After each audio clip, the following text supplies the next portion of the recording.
गजा से शदीद जख्मियों की मिस्र मुंतकिली के लिए रफा क्रॉसिंग खोल दी गई। एम्बुलेंस से गजा में दाखिल गैर मुल्की पासपोर्ट होल्डर्स और जख्मी शहरियों को गजा से बाहर जाने की इजाज़त। कतर की सालिसी में अमरीका के ताउन से मिस्र, हमास और इसराइल के दरमियान मुआहिदा हो गया। इनखला के लिए रफा बॉर्डर क्रॉसिंग कितने वक्त तक खुली रहेगी, इसकी कोई टाइमलाइन नहीं। मुआहिदे में यरगमालियों की रिहाई या इंसानी हमदर्दी का वक्फा भी शामिल नहीं। 7 अक्टूबर से जारी जंग के बाद से लोगों के इनखला के लिए पहली मरतबा रफा क्रॉसिंग को खोला गया है। गजा के अस्पतालों के लिए फौरी तौर पर ईंधन की फराहमी की अपील। गजा में इंटरनेट सर्विस एक बार फिर बंद। 26 रोज से जारी इसराइली हमलों में शहीद फलस्तीनियों की तादाद 8,600 से जायद हो गई। 23,000 से ज्यादा जख्मी हैं। फैजाबाद धरना नजरसानी केस में हुकूमती फैक्ट फाइंडिंग कमेटी मुस्तरद। चीफ जस्टिस ऑफ पाकिस्तान ने कहा कमेटी गैर कानूनी है, कबूल नहीं, आंखों में धूल झोंकने के मुतरादिफ है। हुकूमत में तहकीकात करने की काबिलियत ही नहीं है। कमेटी के TOR से तो सब बरी हो जाएंगे। हुकूमत चाहती है सबको जिम्मेदार ठहराकर किसी के खिलाफ कार्रवाई ना हो। फैक्ट फाइंडिंग कमेटी सिर्फ एक कागज का टुकड़ा है जिससे मुल्क नहीं चलाया जा सकता।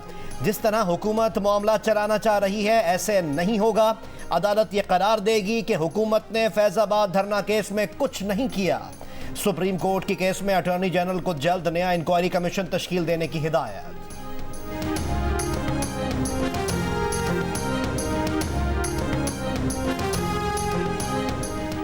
फैजाबाद धरने का मास्टरमाइंड कौन था?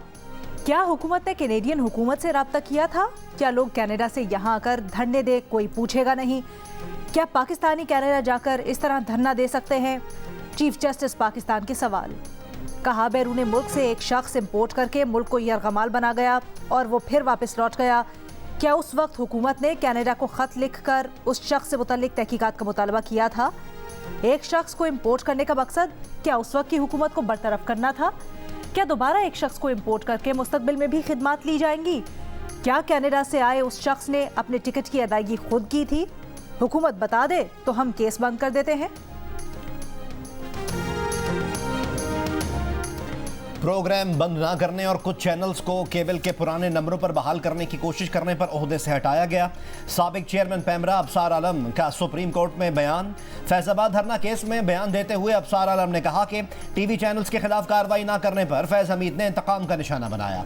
चीफ जस्टिस ऑफ पाकिस्तान ने कहा कि अगर कमीशन बना तो आप वहां इन लोगों के सामने बोलेंगे जिन पर इल्जाम लगा रहे हैं। अबसार आलम ने कहा कि वो कमीशन में भी यही बयान देंगे। चीफ जस्टिस की नजरसानी दरख्वास्त दायर करने पर चेयरमैन पैमरा सलीम बेग की सरजनिश। Chief justice of Pakistan justice काजी फाइजीसा ने सवाल किया कि किसके कहने पर पैमरा ने नजरसानी दरख्वास्त दायर की। किसी खुफिया ताकत ने नजरसानी का कहा होगा, मगर आपसे सच नहीं बोला जाएगा। चेयरमैन पैमरा ने जवाब दिया नजरसानी दरख्वास्त दायर करना गलती थी, मगर यह पैमरा का अपना फैसला था।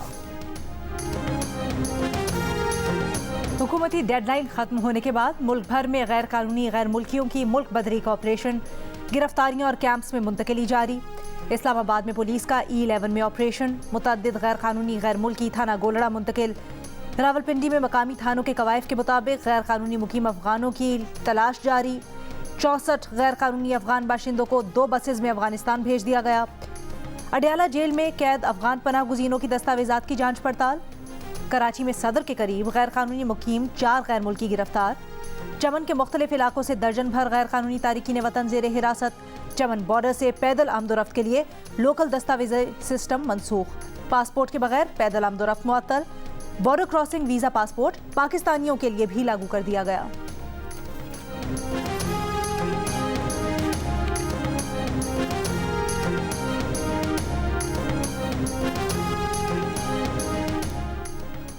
निगरान वफाकी वजीर दाखिला सरफराज बुगटी ने कहा है कि BNP मेंगल ने लापता अफराद और डेथ स्क्वाड के मामले पर धरना दिया।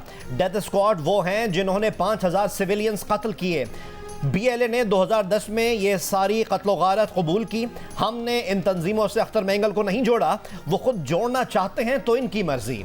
सेनेट में इज़हार ख्याल करते हुए सरफराज बुगटी का कहना था कि BNP मेंगल हुकूमतों का हिस्सा रही है, उस वक्त इन्हीं फोरम्स को इस्तेमाल करना चाहिए था।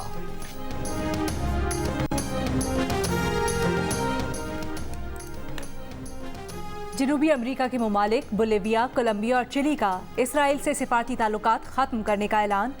गजा के सबसे बड़े पनाहगुज़ीन कैंप जबालिया में फ़लस्तीनियों की नस्लकुशी। इसराइल ने दर्जनों इमारतों पर मुश्तमिल कैंप खंडर बना डाला। लाशों के अंबार लग गए, अस्पताल जख्मियों से भर गए। औरतों, बच्चों समेत 50 अफराद की लाशें निकाली जा चुकी, 350 जख्मी। हाथों से मलबा हटाकर अंदर दबे अफराद को तलाश करने की कोशिशें। गजा पर इसराइली बमबारी जारी। इसराइली फौज का दावा है कि अस्करियत पसंदों के 11,000 से ज़ायद ठिकानों को निशाना बनाया जा चुका। ज़मीनी ऑपरेशन के दौरान 9 फौजियों की हलाकत की तस्दीक। गजा के इलाके जैतून के जुनूब में इसराइली फौज फ़लस्तीनी जंगजुओं में झड़पें जारी। खान यूनुस के मशरक़ी इलाके में भी इसराइली दरअंदाजी की कोशिश।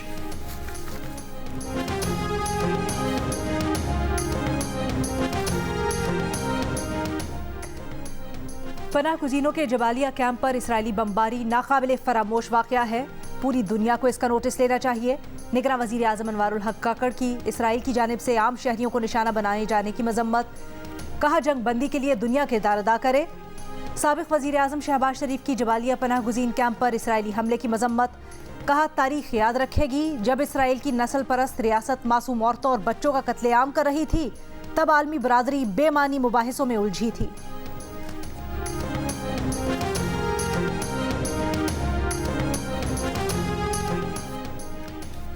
सेनेट में मजलूम फ़लस्तीनियों से इजहार यकजहती के लिए करारदाद मुत्तफ़िक़ा तौर पर मंजूर। फौरी जंगबंदी और गजा की नाकाबंदी ख़त्म करने का मुतालबा। इसराइल की हिमायत करने वाले ममालिक शरीक जुर्म करार। सेनेटर इसाक डार की पेश की गई करारदाद में कहा गया है कि होलोकॉस्ट के बाद किसी भी रियासत ने ऐसा कत्लेआम और जंगी जराइम नहीं किए। निगरान वज़ीर ख़ारजा जलील अब्बास जिलानी ने कहा कि पाकिस्तान हमेशा फ़लस्तीनी अवाम के साथ रहा है और आइंदा भी रहेगा। सेनेटर इरफान सिद्दीकी ने कहा उम्मत मुस्लिमा कहीं नज़र नहीं आ रही, हम सिफारती महाज पर कुछ नहीं कर पा रहे।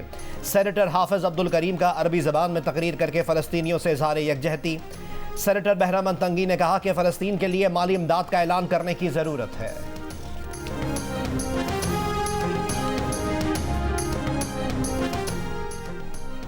ठट्टा वाटर सप्लाई रेफरेंस में इस्लामाबाद की एहतसाब अदालत ने आसिफ जरदारी समेत 15 मुल्जिमान को ज़ाती हैसियत में तलब कर लिया। नोटिस जारी। मुल्जिमान को 18 दिसंबर को एहतसाब अदालत में ज़ाती हैसियत में पेश होने का हुक्म। एहतसाब अदालत लाहौर में आशियाना रेफरेंस में शहबाज शरीफ समेत दीगर की बरियत की दरख्वास्तों पर फैसला महफूज। बरियत की दरख्वास्तों पर फैसला 7 नवंबर को सुनाया जाएगा।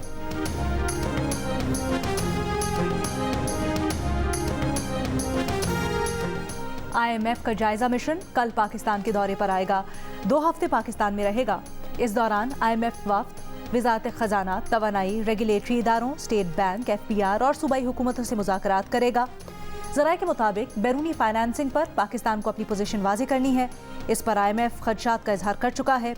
करेंसी एक्सचेंज पर भी इख्तलाफात मौजूद हैं। FBR ने अक्टूबर तक टैक्स वसूलियों के लिए मुकर्रर करदा हदफ से 66 अरब रुपए ज़्यादा इकट्ठे किए हैं।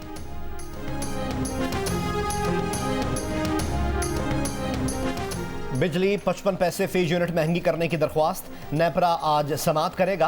दरख्वास्त सितंबर की फ्यूल प्राइस एडजस्टमेंट के तहत दी गई इजाफे से बिजली सार्फिन पर 8 अरब 37 करोड़ रुपए तक इजाफी बोझ पड़ सकता है। बिजली की कीमत में इजाफे का इतलाक के इलेक्ट्रिक सार्फिन पर नहीं होगा। बांग्लादेश के खिलाफ जीत से पाकिस्तान के सेमीफाइनल में रसाई की उम्मीदें बरकरार। बांग्लादेश को 7 विकेटों से हराकर एक बार फिर पॉइंट्स टेबल पर 5वीं पोजीशन हासिल कर ली।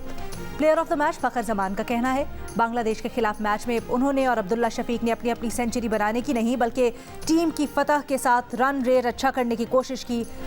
अगले 2 मैचेस भी अच्छे रन रेट से जीतने की कोशिश होगी। शाहीन शाह अफरीदी का कहना है कि कोशिश थी कि नए बॉल से विकेट मिल जाए और टीम को अच्छा आगाज मिले। फास्ट बॉलर ने फैन से कहा अच्छे और बुरे वक्त में पूरी टीम को सपोर्ट करें।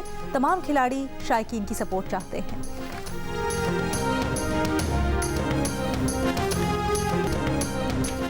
वर्ल्ड कप क्रिकेट के top wicket taker Pakistani fast bowler Shaheen Shah Afridi one day ranking में भी टॉप पर पहुंच गए। मेगा इवेंट में अब तक 16 खिलाड़ियों को पवेलियन की राह दिखाने वाले शाहीन की रैंकिंग में 7 दर्जा बेहतरी। बैटर्स की रैंकिंग में कप्तान बाबर आजम की भी पहली पोजीशन बरकरार, लेकिन नंबर 2 भारत के शुभमन गिल से सिर्फ 2 पॉइंट्स का फर्क रह गया। क्रिकेट वर्ल्ड कप के मैच में जनूबी अफ्रीका की न्यूजीलैंड के खिलाफ बैटिंग जारी। 1 विकेट के नुकसान पर 118 रन बना लिए। पॉइंट्स टेबल पर भारत पहले, जनूबी अफ्रीका दूसरे, न्यूजीलैंड तीसरे, ऑस्ट्रेलिया चौथे और पाकिस्तान 5वें नंबर पर मौजूद।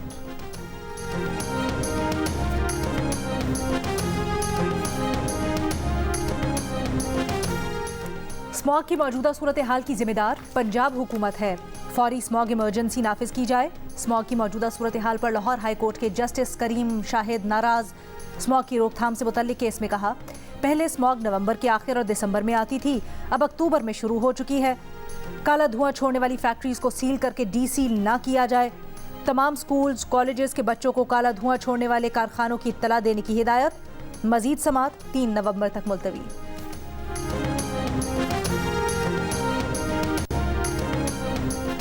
निगरान वज़ीर आला सिंध जस्टिस रिटायर्ड मकबूल बाकिर से वर्ल्ड बैंक के कंट्री डायरेक्टर नाजे बिन हसन की मुलाकात।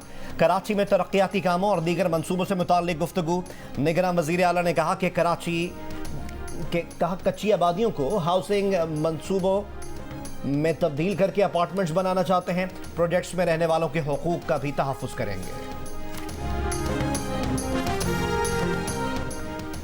USAID का अफगान पनाह गुज़ीनों और सियासी पनाह के मुतलाशी अफराद के तहफ़्फ़ुज़ पर जोर। वज़ीर ख़ारजा जलील अब्बास जिलानी से USAID की एडमिनिस्ट्रेटर समैंथा पावर की गुफ्तगू। कहा, अहल अफराद की अमरीका मुंतकिली आबादकारी के लिए पाक अमरीका ताउन के तरीक़ाकार पर बातचीत करनी चाहिए। यूटिलिटी स्टोर्स पर मुख्तलिफ ब्रांड्स का घी और कुकिंग ऑयल सस्ता। 1 किलो घी की कीमत में 7 रुपये की कमी। कुकिंग ऑयल भी फ़ी लीटर 7 रुपये सस्ता। कीमत में कमी का इतलाक आज से होगा।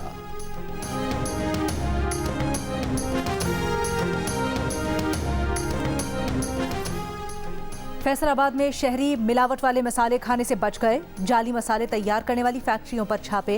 3 यूनिट बंद। मालिकान के खिलाफ मुकदमात दर्ज। फूड अथॉरिटी की कार्रवाइयों में सुर्ख मिर्च, अजवाइन, जीरा, मकई, भूसा, हल्दी और खुला रंग जब्त। मसाले फैसलाबाद में होटल्स और छोटी दुकानों पर सप्लाई किए जाते थे। कराची के इलाके सुरजानी टाउन में नौजवान का कत्ल। मकतूल हसीब गुलिस्तान जौहर में मोबाइल की दुकान पर मुलाजिम था। मुलजमान ने हसीब को घर के करीब मोटरसाइकिल से गिराया और गोलियां मारी। मुलजमान ने मकतूल हसीब से इसका मोबाइल फ़ोन और नकद रकम नहीं छीनी। वाक़े की तफ्तीश जारी।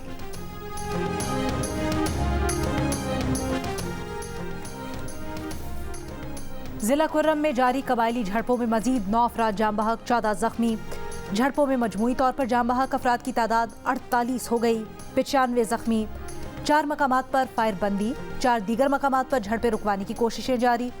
साबिक विफाकी वजीर उज़ैर साजिद तूरी कहते हैं, मोबाइल फ़ोन सर्विस, रास्ते खोलना, इंटरनेट बहाली अव्वलीन तरजीह है। मरीनिया खवातीन को छेड़ने से मना करने पर ओबाश नौजवानों का पुलिस चौकी पर हमला। पुलिस एहलकारों पर तशद्दुद। कांस्टेबल जख्मी हो गया। मुलजमान ने एहलकारों से सरकारी असलहा, मोबाइल फ़ोन्स भी छीन लिए। थाना मरी पुलिस ने 8 नामजद और 20 नामालूम अफराद के खिलाफ मुकदमा दर्ज कर लिया। गिलगित बल्तिस्तान में 76वें यौम आज़ादी की तकरीबात जारी। चनार बाग में परचम कुशाई की मरकजी तकरीब। शहरियों की शहदा की यादगार पर हाजिरी। आर्मी हेलीपैड जोटियाल में मरकजी परेड। बच्चों का इलाकाई धुनों पर रक्स, रिवायती पोलो समेत मुख्तलिफ खेलों के मुकाबले। यौम आज़ादी के मौके पर आज गिलगित बल्तिस्तान में आम तातील है।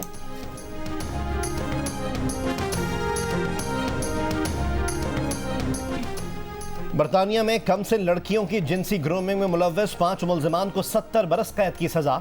गैंग लीडर शाहिद गनी को 20 साल, मोहम्मद गनी को 14 साल कैद की सजा। अंसार, अली जावर और मार्टिन को भी सजाएं। गैंग के अफराद पर 12 और 13 साल की लड़कियों को नशा आवर मशरूबात पिलाकर जिनसी इस्तेहसाल का इल्ज़ाम साबित हुआ था। 2012 के बाद अपनी नौइयत का वाहिद केस मंतकी अंजाम को पहुँच गया। मकबूजा कश्मीर में काबिज भारतीय फौज की रियासती दहशतगर्दी जारी। गुज़श्ता माह जाली मुकाबलों और दौरान हिरासत खातून और बच्चे समेत 17 कश्मीरियों को शहीद किया गया। घरों पर महासरे की 212 कार्रवाइयों के दौरान 78 कश्मीरियों को गिरफ्तार किया गया।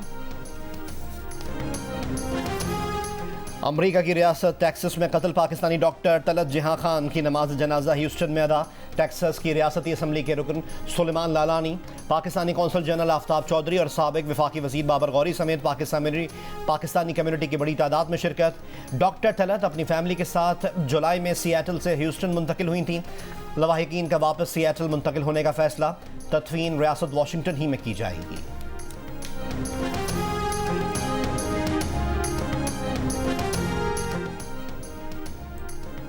पाक बहरिया के जेर इंतजाम चौथे इंटरनेशनल नॉटिकल मुकाबलों का आगाज। कश्ती रानी, तैराकी, समंदर में जान बचाने और सीमनशिप के मुकाबले शामिल। इफ्तिताही तकरीब पाकिस्तान नेवल अकेडमी मनोड़ा में मुनक्किद। अज़रबैजान, चीन, इंडोनेशिया, इटली, सऊदी अरब, ओमान, तुर्की की टीम्स भी शामिल। इवेंट 3 नवंबर। और अंकल सरगम आज भी सबको याद। पुतली तमाशा के खालिक फारूक कैसर की सालगिरह नहीं भूले इनके परस्तार। आज गूगल का डूडल भी अंकल सरगम के नाम।